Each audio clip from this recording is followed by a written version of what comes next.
Protecting his own power and preserving public order were now his highest priorities, and Caiaphas knew that Jesus must die. We all know the story of Jesus and his crucifixion. We know that, according to the canonical Gospels, he was arrested and tried before the Sanhedrin. Jesus was then sentenced by Pontius Pilate to be scourged and finally crucified by the Romans. But there's a man in these very streets of Jerusalem whose actions would echo through the ages. Joseph Caiaphas, a man whose priorities were protecting his own power and preserving public order, became among the most infamous high priests during Jesus' time. But who is this man, and how did he get so much power and influence? Most importantly, what did he reveal that has believers on edge? The Rise of Caiaphas. Caiaphas was born during a time of great unrest in the town of Judea. The Jews were on the verge of liberating themselves from the Romans. He was born into a priestly family and spent his childhood learning the laws and rituals of Jewish people. However, at that time, becoming the high priest took more than just knowing what rite of passage meant, or when does a person get circumcised. It required power, influence, and learning how to play the dangerous game of politics. So how did Caiaphas land this major role? As Judea was under Roman rule, Caiaphas could not navigate the dangers of Judaism or Roman politics. The Jewish leaders would select a candidate, and even then, in order for him to be a high priest, the candidate still had to be chosen by the Roman generals. This meant that Caiaphas had to prove himself not just to his own people, but to the foreign rulers who held all the power. It was no easy task to get to the top, but Caiaphas's reasonably long 18-year tenure suggests he had a good working relationship with the Roman authorities. In fact, Annas, Caiaphas's father-in-law, had been a high priest some time back and continued to significantly influence Jewish affairs. Annas and Caiaphas may have sympathized with the Sadducees for the role. Nevertheless, it worked. In the year 18 CE, Caiaphas finally achieved his goal. He was appointed high priest by the Roman governor. Caiaphas's 18-year tenure. Caiaphas had gotten a role that he would come to hold for a long time. But what did I mean to be a high priest? And why did Caiaphas want the position so badly? According to the Bible, the high priest was the head of the Israelite priesthood in Judaism. He played a unique role in the worship conducted in the tabernacle and later in the temple in Jerusalem, as well as in some non-ritual matters. Like all priests, he was required to be descended from Aaron, the first biblical priest. But unlike other priests, the high priest followed more restrictive laws, wore unique priestly garments, and was the only priest allowed to perform certain ceremonies.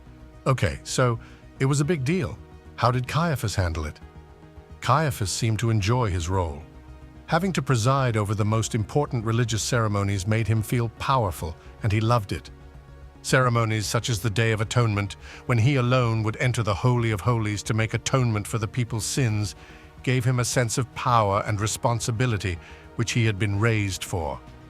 But wait, there's more. Being a high priest was more than just about religious duties. Caiaphas had significant political roles in the then Roman governance. Caiaphas was also the head of the Sanhedrin, the Supreme Council, and the Tribunal of the Jews, which had both religious, civil, and criminal jurisdiction. Sounds like a pretty huge role, don't you think?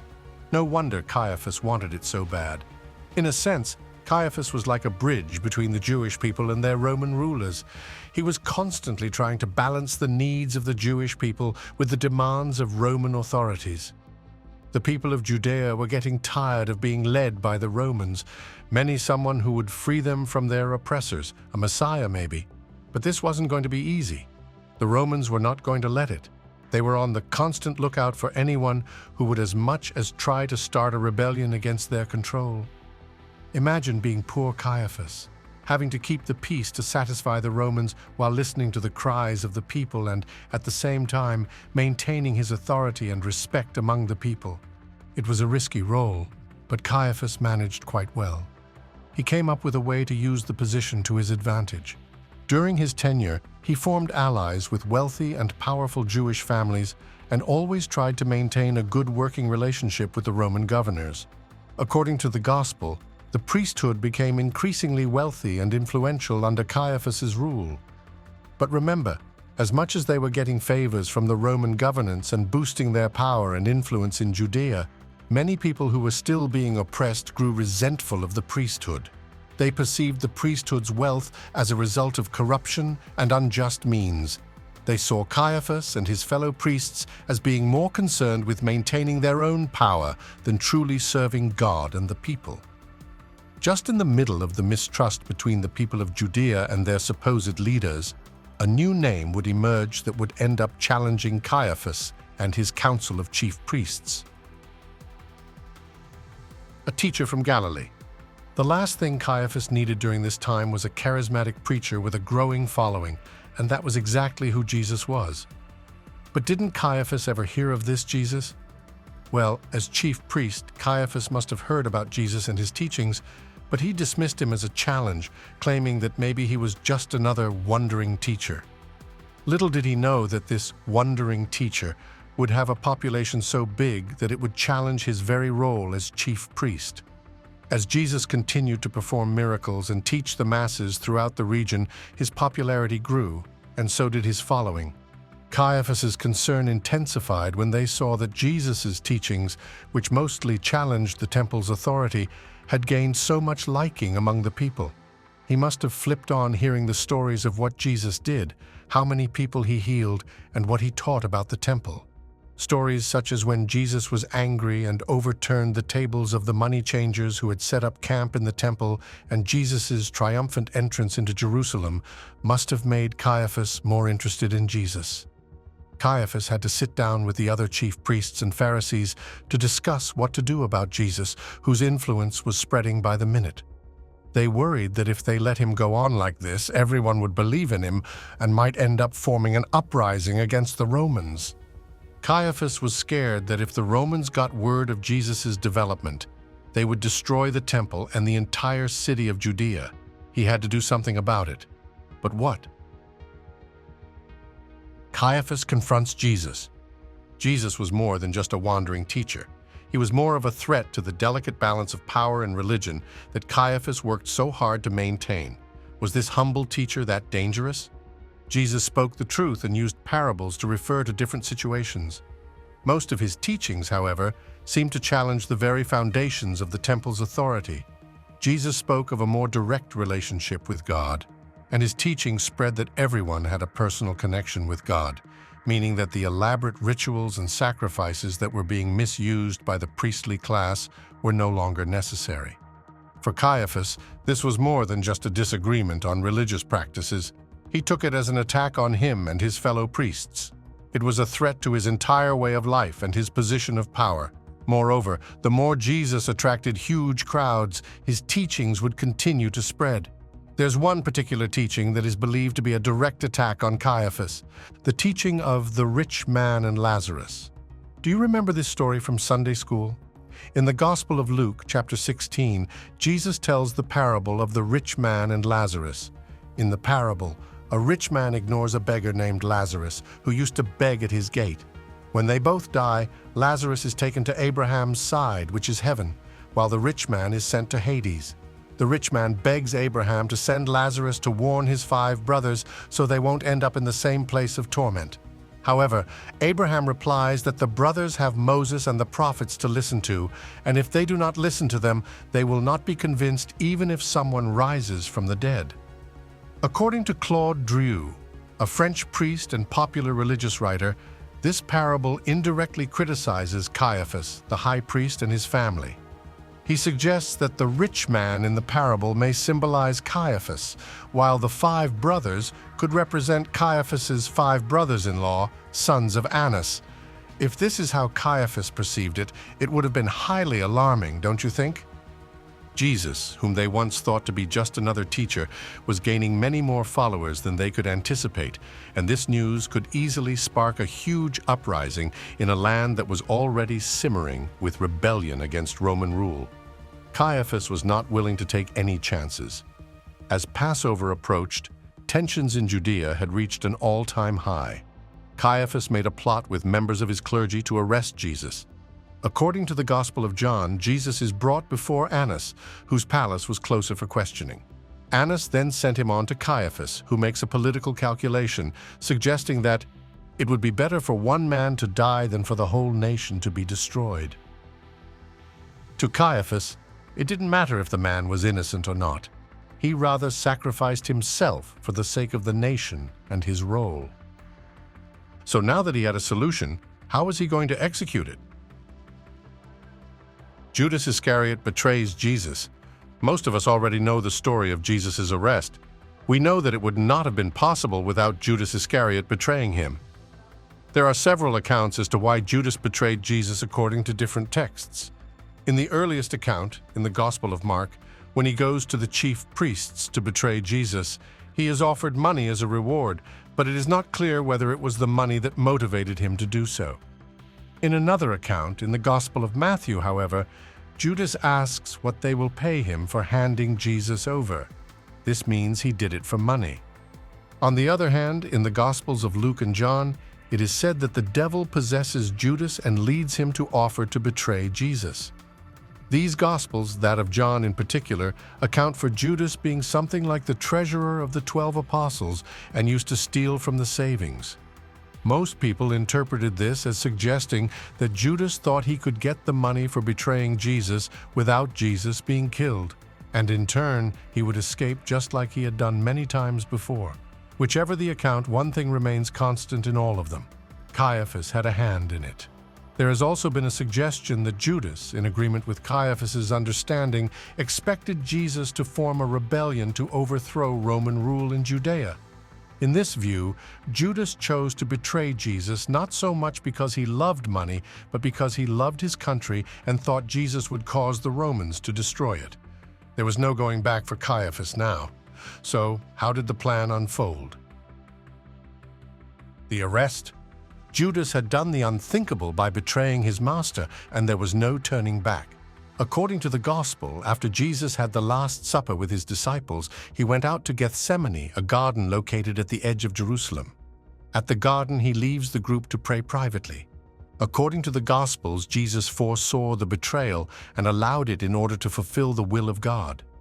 When he went out to pray, he asked God to unburden him from the heaviness of dying on the cross, and God sent down an angel who gave Jesus the strength he needed. Meanwhile, thanks to Judas, Caiaphas and his men were on the way to the place. Judas kissed Jesus at that point, as he had prearranged with the soldiers as a sign of who Jesus was. One disciple cut off the soldier's ear in an attempt to save Jesus, but Jesus, being compassionate, healed the soldier and agreed to go with them peacefully. What happened after the arrest led to a series of events that would become the focal point of religion throughout history. Jesus was brought before Caiaphas and other members of the Sanhedrin, who began to question him.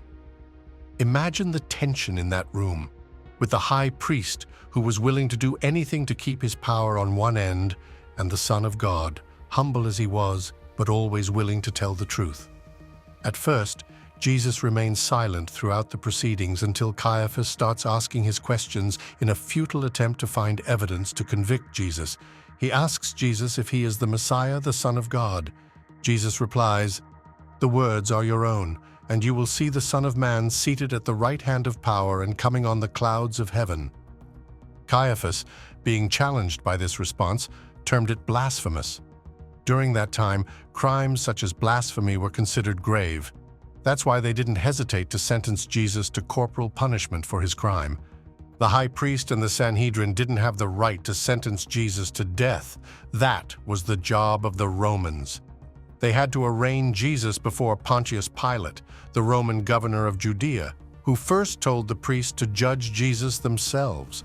It was clear he didn't want any part of this. The priests responded that they lacked the authority to do so. Thus, Pilate decided to question Jesus. After questioning Jesus, Pilate states, "I find no basis for a charge against him." Caiaphas then portrays another side of his political skill. Seeing that the charges of blasphemy, although serious to the Jewish priesthood, didn't mean much to the Roman governor, he decided to reframe the accusations against Jesus. He presented Jesus as a threat to Roman rule, someone claiming to be the king of the Jews. This strategy worked, and Pilate gave the gathered crowd the choice of one prisoner to release, and they chose a criminal named Barabbas instead of Jesus. Jesus, along with the other two, was sentenced to crucifixion. Caiaphas had achieved his goal. The teacher who had become a big threat to his regime was now out of the way. But what the high priest Caiaphas didn't know is that what he thought was the end of Jesus' movement was, on the contrary, what fueled its explosive growth. The crucifixion, rather than being the end of the story, was just the beginning. Little did he know his decisions over the Passover would come back to bite him. How would Caiaphas' actions impact his role as high priest and his relationship with the Jewish people and the Roman government? The aftermath? He was done with his troubles, so he could relax now that the major threat to Judea's stability was gone. But his triumph didn't last long. Just 3 days after successfully executing his plot, Caiaphas begins to get reports on rumors of the resurrection of Jesus. What was he to do now? His biggest threat was supposedly back from the dead, and with him, an ever-growing multitude of Jews. For Caiaphas, this was something pulled out of his nightmare. He had gambled everything on the idea that executing Jesus would put an end to the movement. Instead, it seemed to have nourished it even more. The book of Acts tells us that the spread of early Christianity grew rapidly after the death and resurrection of Jesus. Most people spoke openly around the region. There was no more than one wandering teacher. Even around Caiaphas' own court, the Holy Temple, followers of Jesus preached the good news. This was a direct threat to him and the entire priesthood. What did Caiaphas do on seeing the increase in what he termed a rebellion? Caiaphas was not one to just sit back and see an uprising in his domain. The book of Acts recounts how Caiaphas tried to suppress the uprising by intimidating and even arresting preachers of the Lord. Peter and John, for example, were apostles of Jesus, whom Caiaphas tried to intimidate. According to Acts chapter 4, Peter and John, being firm believers in the Lord and his ways, went through the land, spreading the word of God and performing miracles. After having healed a crippled beggar, Annas and Caiaphas summoned them. They questioned the apostles, asking who gave them the authority to perform such a miracle. Having been filled with the Holy Spirit, Peter responded that Jesus of Nazareth was the source of their power. Caiaphas must have been filled by this response. Despite being filled with rage, Caiaphas knew there was nothing he could do because the word of the miracle had already been spread too much to attempt to refute. So Caiaphas agreed with the other priests that instead they needed to warn the apostles not to spread the name of Jesus. A command that Peter and John refused, saying, "Judge for yourselves whether it is right in God's sight to obey you rather than God. We cannot help speaking about what we have seen and heard." This must have been incredibly frustrating for Caiaphas. He was used to being in control, to having his orders obeyed. Now he was faced with a group of seemingly ordinary people who refused to be silenced, no matter what he did. Sadly for the high priest, his worst nightmares had come to life. The people's reaction. It was not only the Christian movement spreading that Caiaphas had to worry about. His actions to crucify Jesus, an innocent teacher from Galilee, also damaged his already dwindling relationship with the Jewish people. Imagine this. Christmas time, as we know it, is a time of joy and celebrations, right? How would you feel if the president decided to arrest an innocent man and even went to the extent of crucifying him? Would it be the same? That's what happened during Caiaphas' regime. The trial of Jesus was seen by many people as unfair. Even the non-followers of Jesus were uncomfortable with how the entire situation was handled. Considering the fact that he collaborated with the Romans to arrest an innocent Jewish teacher was taken as an act of betrayal of Jewish interests. This must have put him in a tight spot. As much as the Romans, Caiaphas needed the support of the Jews to exercise his rule, but his actions had undoubtedly alienated them. Caiaphas tried to maintain the balance, but it was no easy task. The number of followers of Jesus increased by the day, and word of it was getting to the Romans. Caiaphas knew that his long tenure was coming to an end. Was there anything he could do to retain his power? About 3 years after Jesus' crucifixion, in the year 30 CE, Caiaphas' long tenure as chief priest ended. Although the reasons for his removal are unclear, many accounts give different reasons for this. One constant reason is how he treated the trial of Jesus and the changing political tides. For Caiaphas, this was a day he thought would never come. After devoting his whole life to this role, to be brought down like this because of a rebellious teacher never came to mind. He must have wondered whether he made the right decision. But even as Caiaphas faded from power, the grave consequences of his actions continued haunting him.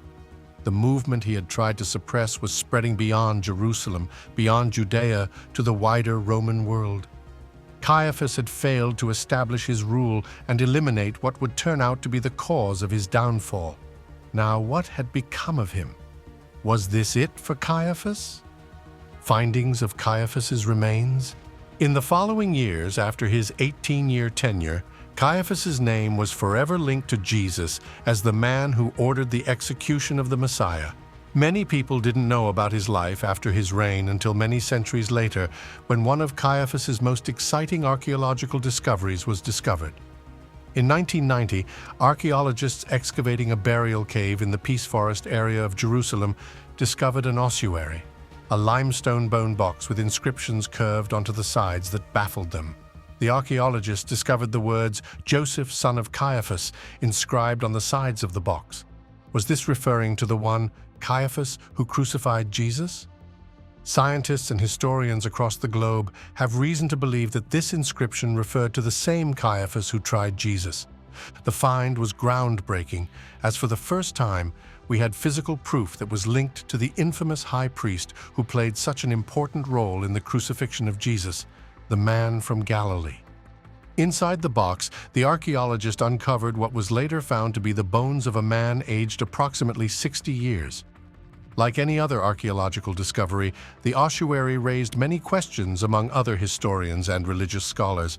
Despite the Israel Antiquities Authority declaring it genuine, this identification has been challenged by some scholars on various grounds. Some claim that the spelling of the inscription was wrong. At the same time, others refuted the claim that it belonged to the high priest due to the plainness of the tomb. Nevertheless, the ossuary itself is described as decorative, as might be expected from someone of a high rank or a highly important family. What do you think? Is this the real tomb of the high priest Caiaphas? Let me know in the comments. What did the findings mean? The ossuary was found to be evidence of the existence of a Caiaphas. He was not just a figure from our imagination, and the nature of the tomb gave the impression that he was a man with status among the Jewish people.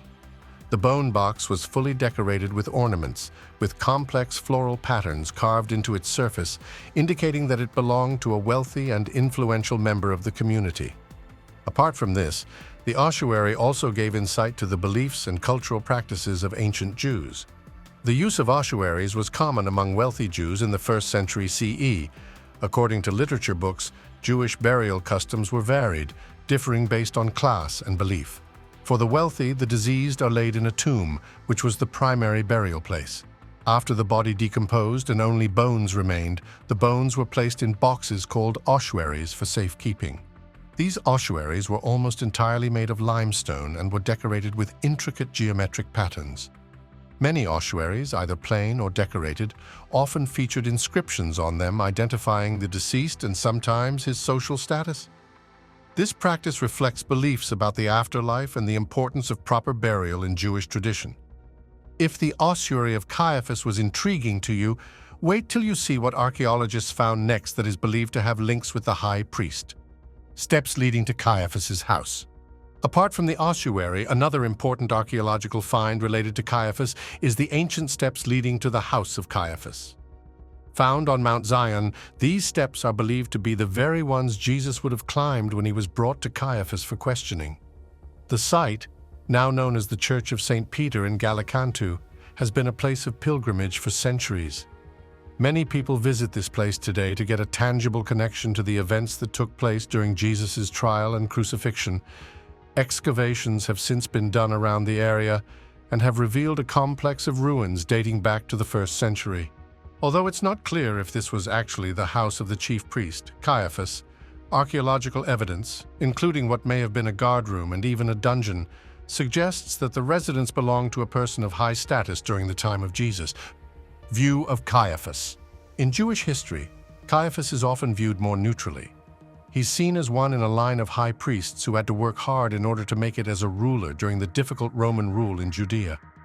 This was not an easy task, given the constant struggle between the Jews, who wanted freedom from Roman rule, and the Romans, who were willing to destroy whoever stood in their way. These portrayals have shaped popular perceptions of Caiaphas, often emphasizing his role in Jesus' crucifixion. Caiaphas' persona is not as simple as 1, 2, or 3. Some see him as a villain who condemned an innocent man who was just trying to preach peace and help others. At the same time, others have often termed him as a complex figure torn between serving his people and still maintaining a good relationship with the government. Today, Caiaphas has become a subject of interest for scholars who want to understand the relationship between the political and religious governance of first-century Judea. By examining Caiaphas' role and actions, scholars believe they will have valuable insights into the complex relationship between the Jewish religious authorities and Roman political power during one of the most well-known times in history. Caiaphas' legacy is a constant reminder of how a single historical figure can have an outstanding and long-lasting impact even centuries ahead. Conclusion: the search for the Caiaphas truth is still ongoing. And with modern science and technology, archaeologists might just be a few steps away from finding out the whole story. One area that has intrigued researchers and scholars is the study of ancient Jewish priestly families. Scholars believe this is the way to intriguing possibilities for understanding the priestly lineages of Jesus' era. What are your thoughts on Caiaphas?